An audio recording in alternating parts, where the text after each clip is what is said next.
This is the Making Noise podcast.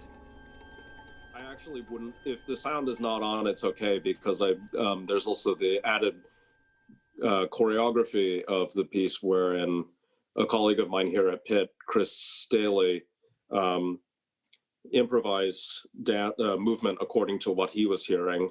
And then I put together a video where it's two of him dancing on top of each other, basically. Yeah, that's exactly what the video was. That and so I was, when I asked him to do that, I was very interested in, like, what would happen if you say, recreate the sounds you're hearing through moving. Don't make sound, but just move. I don't want to give anything away before I play it, but I will say that I thought he did a fantastic job with the sounds and everything. Yeah, I really, really stoked. He did movement for How Things Are Unmade, and he's going to be doing another one for another audio score called Sonic Cartography. When is that planned for? December 11th or 12th, I can't remember. So that's I'll send you the info as soon as I have it. Do you post this stuff on your website at all? Yes, I do. Okay. The website needs an update. I love your website. It's like bio, something else, and then more is this huge drop down menu of like everything. Yeah, oh boy, yeah, that needs an overhaul. It's fun though. I'm gonna share my screen with you because I have the video up right now. I want to see how this. All right, can you see this? Yes, sir. All right, I'm gonna play it real quick and let me know. Can you hear it?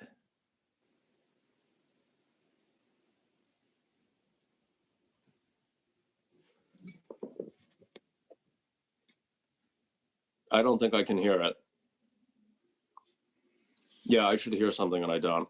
Yeah, I imagine it has to do with the fact that my microphone is let's see here. Oh, I don't know how to see. This is amateur hour right now. You're good, man. You're here, good. Share computer sound. I think I got it. All right. That's it. Can you hear it? Yes. Beautiful. All right, I'm going to start from the beginning. All right, so for the next 7 minutes and 18 seconds, people, we're going to be listening to Devon's, how do you say this? CLEPSYDRA. CLEPSYDRA. All right. And for people watching, you get to see the footage. For people who are listening, you get to listen.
Ooh, damn.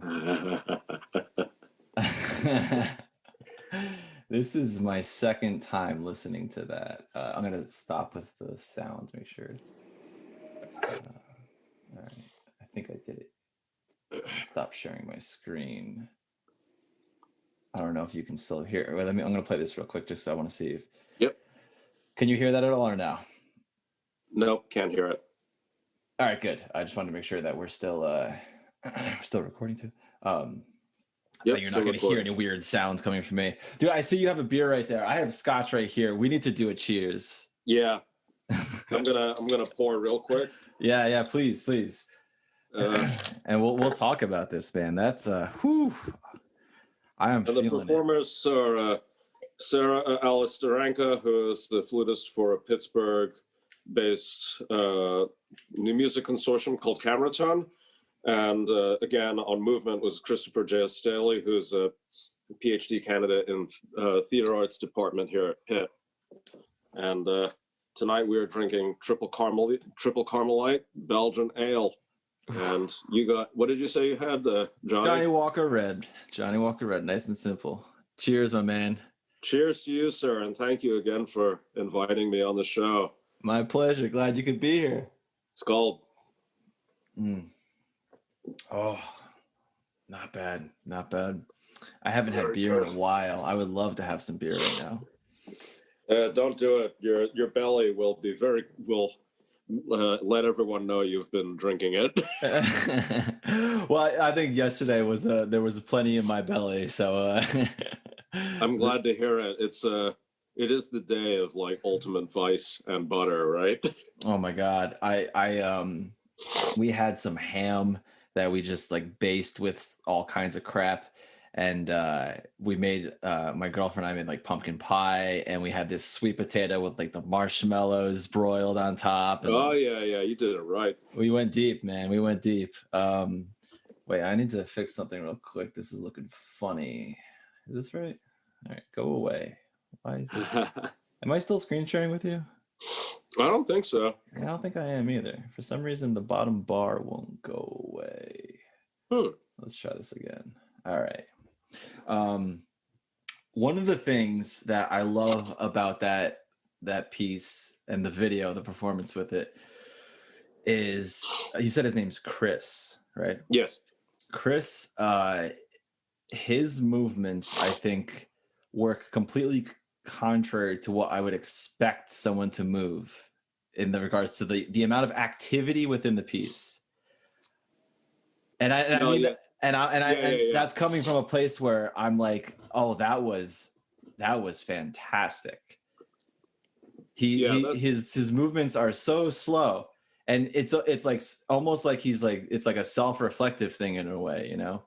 Oh yeah, and I really loved the approach to space, and this circular nature of it was one of my favorite things about it. And CLEPSYDRA is, I think it's the oldest form of, or one of the oldest forms of telling time. It's a water clock. So as water leaves, I think that's how you're able to trace how time is passing, something along those lines. But it's really, a piece like that was really interesting because in a certain extent, we were working in our own sort of clocks and on our own time and own environments, very much in a vacuum, actually. So the way this piece came about was I actually had hoped that someone else would end up playing this piece, but then I got approached by Sarah, and she said, I can play this old piece of yours, but wondering if you wanted to collaborate on something new. And I said, as a matter of fact, I have this.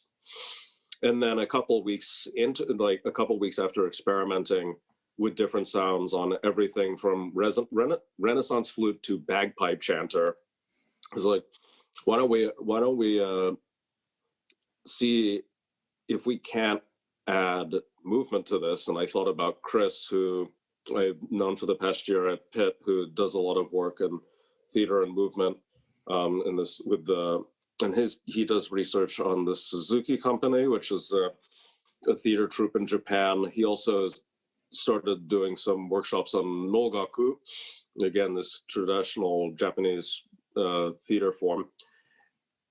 And I gave him very little instructions in terms of what to do. I just said react to to what you're hearing, and he came up with a series of rules of his own, using a series, something called the viewpoint techniques, which I'm going to look the name up so I don't get any of this wrong. Is that like a theater or acting sort of thing? Yeah, let me pull up the little thing, because it's his words, and I don't want to get this wrong. Did you overlay the video like that, or was that? Yeah, I did the video, and I did the mixing of the final tracks and all that. So the way Chris came up with the movement is, what he writes in a recent proposal that we put together was, a third element of improvised dance was added to the tapestry through the use of the viewpoints work developed by Mary Overley and picked up by other postmodern choreographers and directors like Anne Bogart. The dancer responds to the audio track non-hierarchically, allowing for the live presence of the environs to impact and alter the pre-recorded soundscape. The dancer mimics the same creative process as the flutist, listens to the audio port scores and interprets this sound and reacts to them in real time. And if memory serves, there are 6 specific parts to the viewpoints. He goes on to say that, let me see. The viewpoint text, for those comfortable with this vocabulary, performers might avail themselves of the original viewpoint taxonomy from Mary Overley: space, shape, time, emotion, movement, story, or the 9 viewpoints of space and time as described by Anne Bogart and Tina Landau.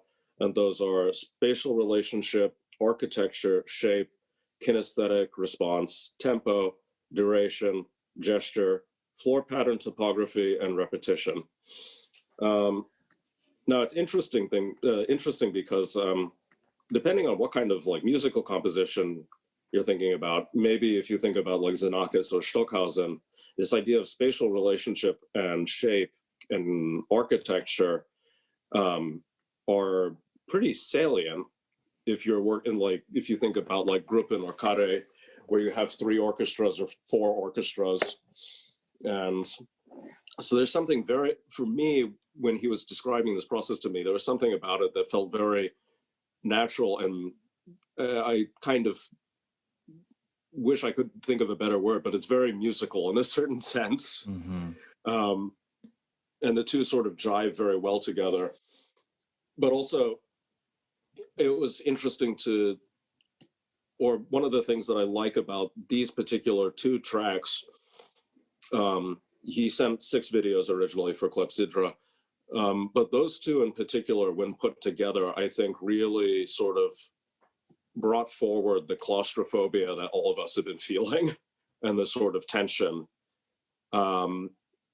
which, as you're saying, is kind of in direct opposition to the sonic element, which is this really high-paced, frenetic barrier of noise, which I kind of mixed in a way that was meant to be very forward and non-apologetic, if you will.